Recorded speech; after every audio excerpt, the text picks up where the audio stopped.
Hi friends, welcome to my vlog. అందరు ఎలా ఉన్నారు? నేనైతే చాలా బాగున్నాను. మీరందరూ కూడా బాగుండాలని మనస్ఫూర్తిగా కోరుకుంటున్నాను. అయితే ఇది వచ్చేసి నా మార్నింగ్ వ్లాగ్ అనమాట. మార్నింగ్ ఏం కర్రీ చేశాను, ఏం చేశాను అని చెప్పేసి వీడియోలో అయితే చూపించాను. చూస్తూనే ఉండండి. చాలా చిన్న వీడియో ఫ్రెండ్స్, చివరి వరకు చూసి వీడియో ఎలా ఉందని చెప్పేసి అయితే కామెంట్ సెక్షన్లో అయితే నాకు కామెంట్ చేయండి. ఇక్కడ వచ్చేసి ఉదయాన్నే లేచి బ్రష్ అయితే చేసుకొని ఫేస్ వాష్ అయితే చేస్తున్నాను. సబ్బుతో కనుక మొహం కడుక్కోకపోతే నిద్రమత్తు అనేది అసలు వదలదనమాట. మనం బ్రష్ చేసినా సరే, మరి అందరికి ఎలా ఉంటుందో ఏమో నాకైతే తెలియదు, కానీ నాకైతే ఇలానే ఉంటుంది. ఆ బ్రష్ చేసిన తర్వాత కూడా ఫేస్ సబ్బుతో కనుక కడుక్కోకపోతే నాకు నిద్ర మత్తు అస్సలు వదిలిపెట్టదు. చాలా బద్ధకంగా ఉంటుంది అనమాట. అందుకని చెప్పేసి నేనైతే బ్రష్ చేసిన తర్వాత వెంటనే సబ్బుతో అయితే వాష్ చేసుకుంటాను. అది ఎంత చల్లగా ఉన్నా సరే వెదర్ అనేది. బ్రష్ చేసేటప్పుడు చూపించే సాహసం అయితే నేను చేయలేకపోతున్నాను. ఎందుకనో అది మంచిగా అనిపించట్లేదు అనమాట. అందుకనే నేను చూపించలేకపోతున్నాను. అందుకే జస్ట్ ఫేస్ వాష్ మాత్రమే చూపిస్తున్నాను. ఇక్కడ వచ్చేసి వర్షాలు పడుతున్నాయి కదా, వర్షాల వల్ల చుట్టుపక్కల అంతా బాగా గడ్డి పెరిగిపోయి మొక్కలు కూడా చాలా హెల్తీగా పెరుగుతున్నాయి అనమాట. చాలా బాగుంటుంది చూడడానికి. అలాగే మంచి గాలి కూడా వస్తుంది అనమాట అటువైపు నుంచి. ఇక రోజు బ్రష్ చేసే ముందు అయితే ఫస్ట్ అయితే అక్కడ వెళ్ళిపోయి నుంచొని ఒక దగ్గర ఒక అరగంట అన్న నుంచుంటాను అనమాట. ఆ గాలి అనేది పీల్చుకుంటా. అలాగే మేము పడుకునేటప్పుడు కూడా విండోస్ అయితే ఓపెన్ చేస్తే పడుకుంటాము. ఆ గాలి అంతా లోపలికైతే వస్తుంది. ఫ్యాన్తో కూడా పని ఉండదు అనమాట. అంత చల్లని గాలి వస్తుంది అటువైపు నుంచి. ఇక ఆ తర్వాత లోపలికి వచ్చేసి ఇక నేనైతే టిఫిన్ ఏం వేయట్లేదు. నైట్ చేసిన జొన్న రొట్టెలు ఉన్నాయి అని చెప్పి అయితే చూపిస్తున్నాను. నైట్ మేము తినలేదనమాట, చేసుకున్నాం కానీ తినలేదు. మా బాబాయ్ అయితే జొన్న రొట్టె వద్దు, నాకు అన్నం కావాలి అన్నాడు. ఇక ఒక్కడి కోసం అని చెప్పి అన్నం ఏం చేయనులే అని చెప్పి ఇక నైట్ అయితే మెస్లో నుంచి తీసుకురామని చెప్పానమాట. తీసుకురామంటే మెస్లో కొంచెం ఎక్కువగానే తీసుకొచ్చారు రైస్ అలాగే కర్రీ అనేది. ఇక ఈ రెండు టేస్ట్ బాగుండటం వలన నేను చేసుకున్న జొన్న రొట్టెలు కూడా తినలేదు. చేసుకున్న జొన్న రొట్టెలు పక్కన పెట్టేసేసి నేను రైసే తిన్నాను. ఇక మా వారి విషయానికి వస్తే మా వారైతే చిన్న పార్టీ ఏదో ఉందని చెప్పేసి బయటే తినొస్తానని చెప్పారనమాట. ఇక అందువల్ల ఉదయానికి జొన్న రొట్టెలు అయితే మిగిలిపోయాయి. నేను అసలు అనుకుంటున్నాను యాక్చువల్గానే ఈ జొన్న రొట్టెలు క్వాంటిటీ కొంచెం ఎక్కువ చేసుకొని ఉదయాన్నే టిఫిన్ కింద కూడా తిందాము. మార్నింగ్ అయితే వీళ్ళిద్దరు వేసిన టిఫిన్ తినట్లేదు, నేను ఒక్కదానికి ఏం వేసుకోను అని చెప్పేసి అలా ప్లాన్ చేసుకున్నాను అనమాట.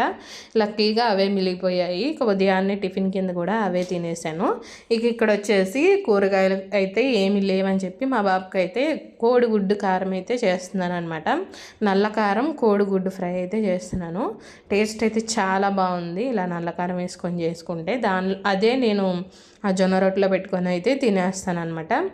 ఇక్కడ వచ్చేసి మా బాబుకి అయితే అక్కడ క్యారేజ్ మొత్తం అయిపోయిన తర్వాత వచ్చి మా బాబుని అయితే లేపాను అనమాట. లేపిన తర్వాత వాడు బ్రష్ చేసుకొని వచ్చింది. ఇక హోంవర్క్ ఉంటే చేసుకుంటున్నాడు. నేను నైటే చేసుకున్నాను హోంవర్క్ అని చెప్పాను. అయినా నాకు నైట్ వద్దు, నేను ఉదయాన్నే లేచి చేసుకుంటాను అని చెప్పేసి అన్నాడు అనమాట. ఇక సరేలే, ప్రస్తుతానికి ఏం క్లాసులు అయితే మొదలవ్వట్లేదు, ఇక లెసన్స్ ఏమి చెప్పట్లేదు, సబ్జెక్ట్ వైజ్గా ఏమి హోంవర్క్ అయితే ఇవ్వట్లేదు అని చెప్పేసి ఇక వదిలేసాను అనమాట. జస్ట్ కొన్నిసార్లు నెంబర్స్ ఇస్తారు, కొన్నిసార్లు స్మాల్ ఏబీసీలు బిగ్ ఏబీసీలు అలా ఇస్తూ ఉంటారనమాట. ఇక నేను దగ్గర ఉండాల్సిన అవసరం కూడా ఉండదు, అందుకనే నైట్ సేపు అయినా పర్లేదులే అని వదిలేస్తున్నాను. ఇక అలాగే హోంవర్క్ చేసుకునేటప్పుడే పాలు అయితే ఇచ్చేసాను. పాలు తాగేసేసిన తర్వాత ఇక వాడైతే స్కూల్కి అయితే రెడీ అయిపోతాడనమాట. నేనే రెడీ చేస్తాను. ఇక వాడు హోంవర్క్ చేసేలోపు ఇక్కడ నేను వాళ్ళు పడుకున్న దుప్పట్లు అవన్నీ ఉంటాయి కదా, వాటన్నిటిని తీసేసి పరుపు కూడా ఫోల్డ్ చేసేసి అయితే యువతలకైతే వచ్చేసాను. ఇక్కడ అంత పని అయిపోయిన తర్వాత ఇక మా వాడిని అయితే రెడీ చేస్తున్నాను. స్నానం అయితే వాడు చేస్తున్నాడు కానీ బట్టలు అయితే వేసుకోవట్లేదనమాట. అందుకనే బట్టలు ఇక దగ్గరుండి నేనే వేయాల్సి వస్తుంది. ఇక అలాగే ఇక లేట్ చేసేస్తాడు. అటు ఆడుకొని ఇటు ఆడుకొని అసలుకి టైం గడిచిపోతుంది అనమాట. వీడికి లేట్ అయినా పర్లేదు కానీ వాళ్ళ డాడీ ఉంటారు కదా, వీడితో పాటు వాళ్ళ డాడీకి లేట్ అయిపోతుంది డ్యూటీకి అని చెప్పేసి ఇక నేను గబగబా రెడీ చేసి అయితే పంపిస్తాను. వీళ్ళకి స్కూల్ బస్సు అనేది ఉండదన్నమాట. అంటే ఇటువైపు రాదు బస్సు ఏది కూడా, ఇటువైపు ఎక్కువ మంది పిల్లలు ఉండరని చెప్పేసి ఇటువైపు అయితే రాదనమాట. అందుకనే మేమే డ్రాప్ చేసుకుంటాము. ఒకవేళ అడిగితే వస్తుందేమో కానీ మా వాడు చేసే అల్లరికి బస్సులో పంపించాలంటే భయం వేసి మేమే ఇక స్కూల్ బస్ అయితే వద్దనుకొని ఇక మేమే డ్రాప్ చేసుకొని మేమే తీసుకొని వస్తామన్నమాట. ఎందుకంటే పిల్లలు చేతులు బయట పెడుతూ ఉంటారు, కిటికీల్లో నుంచి తలలు బయట పెడుతూ ఉంటారు. మనం ఉంటే జాగ్రత్తగా చూసుకుంటాం, మనం లేకపోతే వాళ్ళు ఇష్టం వచ్చినట్టు చేస్తారనమాట. మా వాడు అందులోనూ ఎక్కువ అల్లరి చేస్తూ ఉంటాడు. అందుకని చెప్పి భయం వేసి ఇక మేమైతే వద్దని చెప్పి మేమే డ్రాప్ చేసుకుంటున్నాము.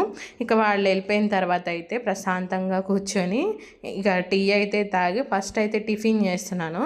ఆ తర్వాత ఇక బయట ఉన్న ఆగమంతా క్లీన్ చేసుకుంటాను అనమాట. తిని తాగిన తర్వాత ఏ పని అయినా చేసుకుంటాను. నేను ముందైతే పని చేసుకోను, తిన్న తర్వాతే చేసుకుంటాను వాళ్ళని పంపించిన తర్వాత అయితే. ఎందుకంటే మళ్ళీ టైం దాటిపోతూ ఉంటుంది, కడుపులో గ్యాస్ అనేది ఫామ్ అయిపోతుంది, ఇక ఆకలి కూడా వేయదనమాట. ఇక అంత దూరం ఎందుకులే తెచ్చుకోవటం అని చెప్పేసి ఇక ముందైతే తినేసిన తర్వాత మిగిలిన పనులు ఏమన్నా ఉంటే చేసుకుంటూ ఉంటాను. అయితే చెప్పాను కదా నైట్ మిగిలిన జొన్న రొట్టెలు వేసుకొని తింటాను అని చెప్పేసి, అవి వేసుకొని అయితే గుడ్డు పొరట వేసుకొని తింటున్నాను. బండిలోనే తినేస్తున్నాను, గిన్నెలు ఎందుకులే అని చెప్పేసి. ఇక ఆ తర్వాత బిందె అయితే రుద్దుతున్నాను. బిందెని మీరు రాగి బిందె ఎలా రుద్దుతారో నాకైతే కామెంట్ చేయండి. నేను మాత్రం ఇలా రుద్దుతాను అనమాట. చాలా ఈజీగా అయిపోతుంది. మీరు చెయ్యి దాని మీద పెట్టడంతోనే అది కలర్ వచ్చేస్తుంది అనమాట, అంత బాగా వస్తుంది. ఇది మినిమం 1 వీక్ వరకు ఇలాగే ఉంటుంది ఈ మిరప అయితే. ఇక తర్వాత నుంచి కొంచెం కొంచెం తగ్గుతూ వస్తుంది.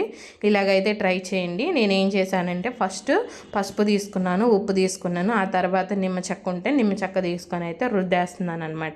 పసుపు అయితే మస్ట్ అండ్ షుడ్, పసుపు అలాగే ఉప్పు ఈ రెండింటితోనే మంచి కలర్ వస్తుంది. అలాగే నిమ్మకాయ కూడా ఉండాల్సిందే. ఇది మీకే చూపిస్తాను చూడండి, అది రుద్దక ముందు ఎలా ఉంది, రుద్దిన తర్వాత ఎలా ఉందో చూసారు కదా, చాలా బాగా మెరుస్తుంది.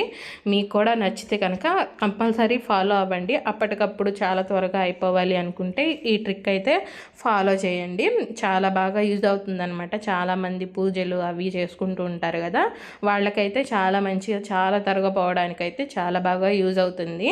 అందుకని చూపించాను అనమాట. రుద్దేది కూడా ఎలాగో ఉందిలే మీకు కూడా చూపిద్దాము అని చెప్పేసి అయితే చూపించాను. మీకు వీడియో కనుక నచ్చినట్లయితే లైక్ చేసి సబ్స్క్రైబ్ చేసుకోండి. ఓకేనా ఫ్రెండ్స్, మరి బాయ్.